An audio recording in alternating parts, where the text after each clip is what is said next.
listen to me properly. It's very important to learn. अगर मैं Ram is a boy के बारे में बात कर रहा हूं तो इज पर्टिकुलरली यहाँ पे मेरा हेल्पिंग वर्ब है, जो हेल्पिंग वर्ब मैं टेंस के लिए भी इस्तेमाल कर रहा हूं कि मैं प्रेजेंट टेंस दिखा रहा है, इसके अलावा मेरा और एक पार्ट दिखा रहा है और एक पार्ट हाईलाइट कर रहा है, that is my singular and plural. ये पर्टिकुलर पार्ट आपको जानने होंगे और ये प्राइमरी ऑक्सिलरीज कहां पे हम लोग इस्तेमाल करते हैं, that is also a main part. Now, introduction kind of auxiliaries, and after that we need to know what are the basic parts and how we can go ahead and modify them. Let's see. The verb be am, is, was, have and do when used with ordinary verb तो tense समझाते हैं. अब verb जब हम लोग पढ़ने जा रहे हैं तो वर्ब का एक सबसे इंपॉर्टेंट पार्ट होता है एक्टिव वॉइस, पैसिव वॉइस, जहां पे हम लोग जानते हैं कि एक्टिव वॉइस में सब्जेक्ट वर्ब ऑब्जेक्ट एक सेंटेंस का स्ट्रक्चर. अगर पैसिव में मुझे बोलना है तो सब्जेक्ट को ऑब्जेक्ट के जगह में ढकेल देंगे और ऑब्जेक्ट को सब्जेक्ट में डाल देंगे. कुछ नेगेटिव और पॉजिटिव क्वेश्चंस, इन सबको मिला के हम लोग ऑक्सिलरीज कहते हैं. ऑक्सिलरीज कंबाइन करते हैं. इन्फिनिटिव मतलब है basic form of the verb, जहां पे 2 + V1 लगता है, या आपके प्रेजेंट पार्टिसिपल जो वर्ब आईएनजी में एंडिंग हो रहे हैं, या पास्ट पार्टिसिपल जो वर्ब ईडी में एंडिंग हो रहे हैं, to form the tenses of the ordinary word. इस पर्टिकुलर वर्ड का एक मीनिंग होता है. क्या मीनिंग? ना मीनिंग होता है कि आप जब इज का इस्तेमाल करते हैं तो ऑटोमेटिकली इज के साथ V4 का इस्तेमाल करते हैं, क्योंकि आपको पता है कि टेंस के स्ट्रक्चर के अनुसार अगर मैं प्रेजेंट कंटिन्यूअस टेंस का बात करूं तो सब्जेक्ट के साथ मेरा इज एमआर लगता है, उसके साथ V4 लगता है, तो V4 का नाम है present participle.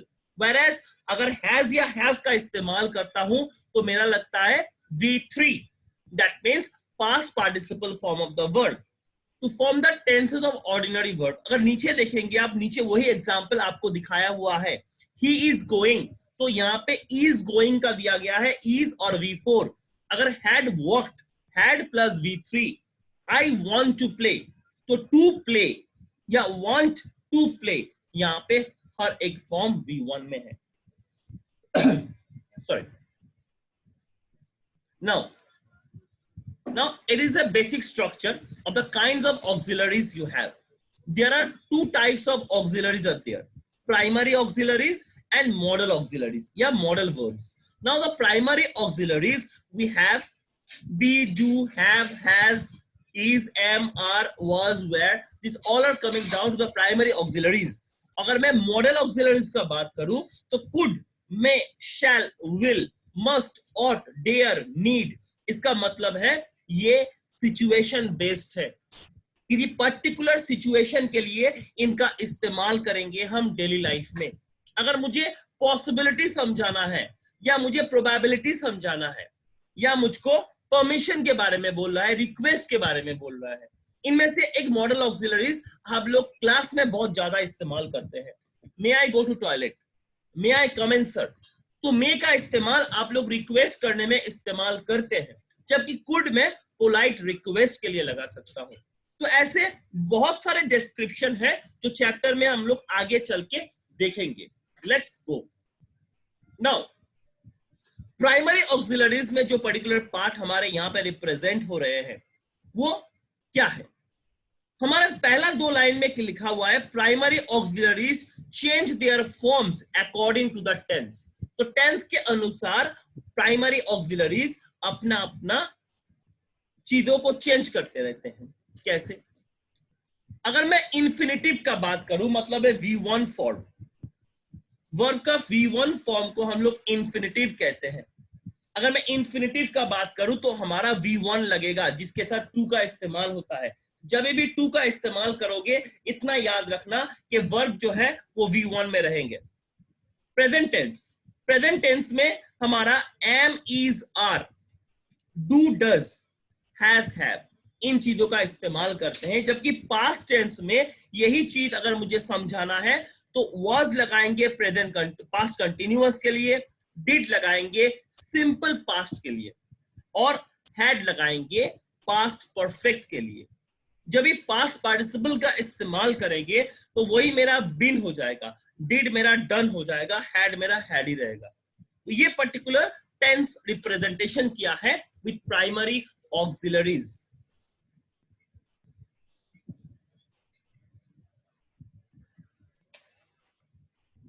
Now B. The auxiliary be is used in the formation of continuous tenses. I will be playing with you. या बी का जो फॉर्म यहाँ पे बताया गया है, बी का फॉर्म ऑलरेडी आपका कंटिन्यूअस टेंसेस में इस्तेमाल होते हैं। I am writing an email to my friend Jenny. तो हम लोग अगर सेंटेंस स्ट्रक्चर के अनुसार देखें तो आई मेरा सब्जेक्ट है, राइटिंग मेरा वर्ब है, और यहाँ पे लास्ट में जेनी को देख के ऑब्जेक्ट बताया गया है। अब यहाँ पे to my friend, to my friend, to my friend मेरा प्रीपोजिशनल फ्रेज है, टू माई फ्रेंड मेरा प्रीपोजिशनल फ्रेज है, और एन ईमेल मेरा सेकेंड सब्जेक्ट है। पहला सब्जेक्ट आई है, सेकेंड सब्जेक्ट एन ईमेल है, और राइटिंग मेरा वर्ब है जिसको हम लोग फिनाइट वर्ब बोल रहे हैं, V4। V4 को समझाने के लिए हम लोग V4 के साथ is MR का इस्तेमाल करते हैं। उसके अलावा टू माई फ्रेंड मेरा प्रीपोजिशनल फ्रेज है और जेनी यहाँ पे मेरा ऑब्जेक्ट है। इस तरीके से चीजों को समझना होगा आपको इंग्लिश लिखना है तो। She is working with the Jarin group of hospitals. She is working, तो is working, am writing, automatically इन दोनों जगह पे हम लोग सिंगुलर का इस्तेमाल किए हैं, सिंगुलर का इस्तेमाल किए हैं। तो ऊपर में मैंने आई का सहारा लिया है और नीचे मैंने सी को समझाने के लिए इस का सहारा लिया है, जबकि हम लोग जानते हैं एम का इस्तेमाल आई के साथ ही होगा। Next part, the auxiliary be is used in the formation of the passive. तो पैसिव वॉइस में आपका इस्तेमाल होगा। That is the main part. She was allowed to write the exam. She was allowed. अब चीजों को देखो, आप लोगों के पास ये नोटिफिकेशन था कि was का इस्तेमाल V4 के साथ होगा, मगर यहाँ पे V3 के साथ इस्तेमाल किया गया है। तो क्या सेंटेंस गलत है? नहीं। पैसिव वॉइस के बारे में सोचो, 7 में पैसिव वॉइस बहुत ज्यादा आप लोग पढ़े हैं। आप लोगों का दो एग्जाम में मैंने इनडायरेक्ट, डायरेक्ट स्पीच, पैसिव और एक्टिव डाला था। तो ऑटोमेटिकली आपको ये पार्ट याद रहना होगा या याद रहना चाहिए कि सब्जेक्ट ऑब्जेक्ट बन जाता है, ऑब्जेक्ट सब्जेक्ट बन जाता है। तो मैं यहाँ पे she was allowed to write the exam, तो I can represent it in other way also. So, यहाँ पे was allowed दिया गया है, was allowed, was plus V3, जहाँ पे नॉर्मली was plus V4 होता है। तो यहाँ पे पार्ट को पैसिव में रिप्रेजेंट किया गया है, इसीलिए was के साथ V3 का इस्तेमाल किया गया है। तो इट्स ए पैसिव सेंटेंस। जहाँ पे आप देखेंगे is, am, are या was, were या had के साथ V3 का इस्तेमाल कर रहे हैं, तो ऑटोमेटिकली आपको has, have या had इनके साथ V3 का इस्तेमाल हमें पता है, क्योंकि नॉर्मली टेंस के स्ट्रक्चर के अनुसार हैज, हैव और हैड के साथ V3 का इस्तेमाल हम करेंगे क्योंकि वो परफेक्ट टेंसेस में है। मगर is, am, are, was, were के साथ अगर V3 का इस्तेमाल होता है, then the sentence is in passive voice. You need to understand this. It's a very vital matter. Okay, now the gate was opened. The gate was opened. The screenplay is being written by them. The screenplay is being written by them. So you need to understand. The tense part is reflecting in the sentences. The tense part is reflecting in the sentences. If you know the tense structure, you can identify that what tense we are talking about. Now, the auxiliary am, is, are followed by the infinitive to ordinary verbs. तो यहाँ पे ये बताया गया है, अगर to के साथ आप किसी वर्ब का इस्तेमाल करना चाहते हैं, that will be V1, that will be V1 और that need to be V1, जहाँ पे एक प्लान, एग्रीमेंट और अरेंजमेंट का बात बोला जाता है। She is to enter a career in acting. She is to enter a career in acting. She is. Molly is to pick James at the airport. आपको ये क्वेश्चन मुझे आर्या की थी कि सर अगर इज लगाते हैं हम लोग किसी सेंटेंस के अंदर तो वो मेरा प्रेजेंट कंटिन्यूअस में आप बोलते हैं इज लगाने के लिए, मगर सिंपल प्रेजेंट में भी कभी कभी हम लोग इज लगा के चीजों को इस्तेमाल करते हैं, but with V1 not with V4। इन चीजों को आपको दिमाग में रखना होगा कि अगर आप उस पर्टिकुलर सब्जेक्ट के बाद हेल्पिंग वर्ब का इस्तेमाल करते हैं और उसके बाद अगर आपका इंफिनिटिव दैट इज टू आ जाता है तो आपको V1 बिठा के ही काम करना होगा। She is to enter, she is to enter, to enter, to entering नहीं कह सकते हम। अगर आपको ऐसा कहना है तो टू को हटा देना पड़ेगा। आप ऐसा कह सकते हैं she is entering a career in acting, आप ऐसे बोल सकते हैं। जब आप टू का इस्तेमाल करते हैं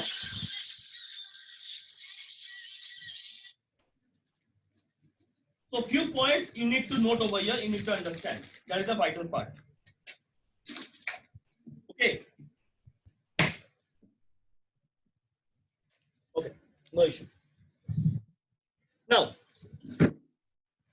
इस पार्ट को हम लोग समझे, let's move to the other part. अब यहां पे देखिए, यहां पे आपको क्या एग्जांपल दिखा रहा है। I am to sketch a drawing, तो am के साथ टू लगा के V1 का इस्तेमाल किया है।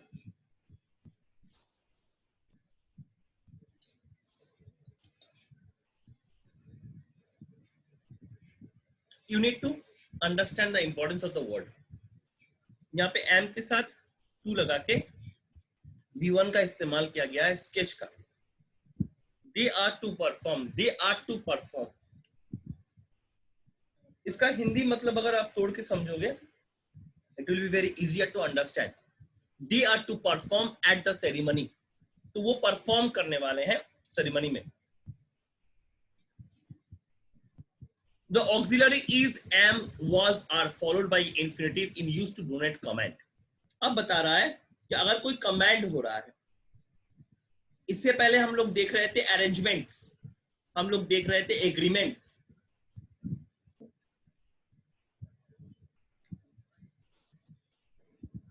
हम लोग अरेंजमेंट्स के बारे में देख रहे थे, एग्रीमेंट्स के बारे में देख रहे थे। अब हम लोग को बताया जा रहा है कि is, am, was, are अगर फॉलो करते हैं किसी इंफिनिटिव के साथ तो हम लोग कमांड भी समझा सकते हैं। कैसे? ये चीज आप लोगों को आपके गार्ड लोग बोलते हैं, you are to leave now, you are to leave now, क्योंकि ऑटोमेटिकली आपका जब ब्रेक आवर खत्म होता है, you are not allowed to stand over there. So these things you need to be taken in your mind, that how the things have been going on over here। Comment बोलने के लिए बोलता है, जबकि यहाँ पे आपका एग्जाम्पल में दिखा रहा है कि Helen was to pick Catherine at the railway station।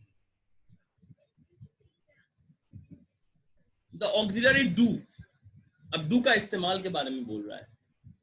Do is to form the negative and the interrogative of the simple present and the simple past tense of ordinary verb। That means अगर simple present tense में बात कर रहा हूं मैं, या negative या interrogative sentences के बारे में बोल रहा हूं, आइदर नेगेटिव और इंट्रोगेटिव सेंटेंसेस के बारे में बोल रहा हूं, जो मेरे सिंपल प्रेजेंट और सिंपल पास्ट टेंसेस में लिखे हुए हैं, सिंपल प्रेजेंट या सिंपल पास्ट टेंसेस में लिखे हुए हैं of ordinary verb. Example, did you speak to the principal, did you speak to the principal, did का इस्तेमाल किया है तो ये पास्ट टेंस में बात कर रहा है। तो did you speak to the principal, no I did not speak to the principal.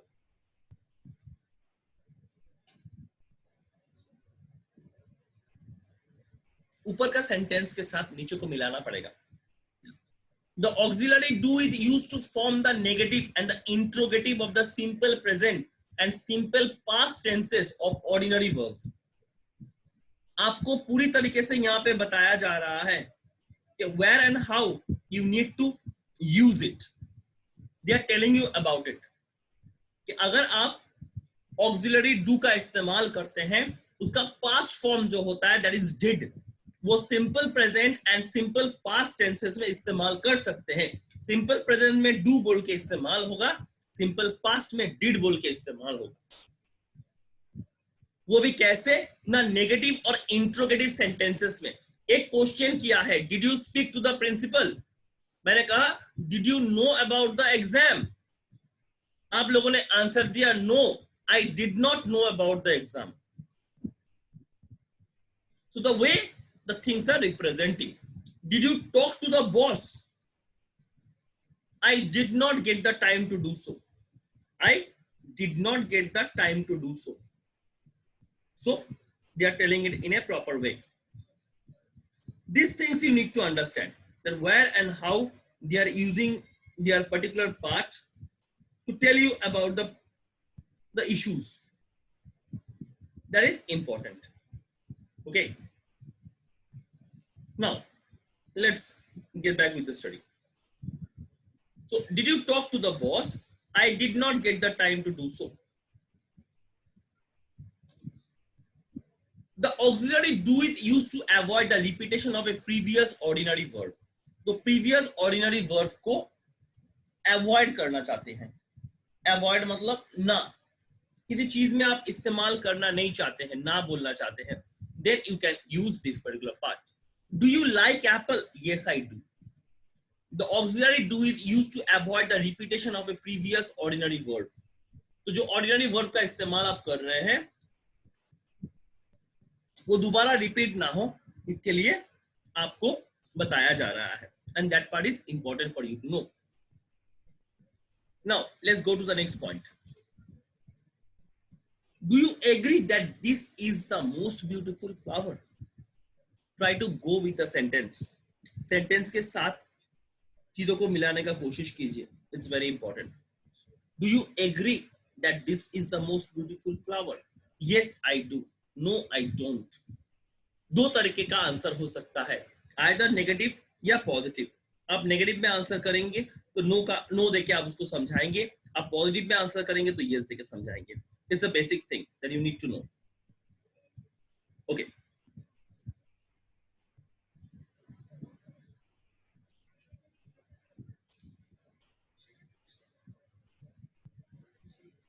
Now, the auxiliary do is used to emphasize the affirmative nature of a sentence. Affirmative nature means, what do you mean by affirmative? It also can be told as a declarative. अगर वो declarative है, so how you are going to tell a declarative sentence? आप declarative sentence को कैसे बताएंगे that it is the declarative? तो आपको कुछ चीजों के बारे में आइडिया रहना चाहिए कि आप जो सेंटेंस का इस्तेमाल कर रहे हैं वो किसी पर्टिकुलर चीज को समझाता है. यहाँ पे that means they are telling you about the particular issues over here, and you need to be very very careful about that issue. Samantha does know how to cook. Samantha does know how to cook. इसका मतलब है यहाँ पे जो part का इस्तेमाल हम लोगों ने किया है that is does with Samantha because third person singular number. कुछ जगह पे आपको चीजों को नोटिस करना पड़ेगा that why these things are happening and why it is important to know about it. That's why it is important for us.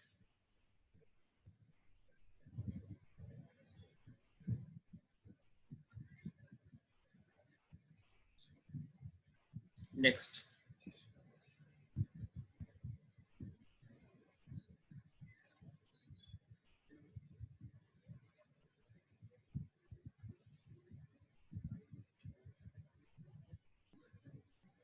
What up?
Okay, anyhow, the system is not working properly, so don't worry about it. You're going to do it out in other ways.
Guys, I'm having a problem with the network, so that's why there is a little issue.